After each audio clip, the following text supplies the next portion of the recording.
ఎక్కువ పాపాలు చేసేవారు ఎందుకు సంతోషంగా ఉంటారు? పార్వతీదేవి ఒకరోజు శివునితో ధ్యానంలో ఉన్నప్పుడు ఒక ప్రశ్న అడిగింది.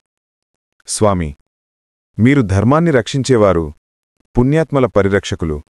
కాని నేటి భూమిలో చూస్తే ఎక్కువగా పాపాలు చేసేవారే సుఖంగా జీవిస్తున్నారు.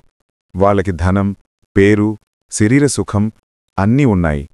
కాని నిజాయితీగా ఉండే సద్గుణాలు కలవారికి మాత్రం కష్టాలే ఎదురవుతున్నాయి. ఇది ఎలా న్యాయం స్వామి? ధర్మానికి ఇంత అన్యాయం ఎందుకు? పాపానికి ఇంత బలం ఎలా స్వామి? అని అడిగింది. శివుడు ఆమె వైపు సున్నితంగా చూస్తూ, ఈ ప్రశ్నకి సమాధానం నేను తప్పకుండా చెప్తాను పార్వతీ. కాని మాటల్లో కాదు.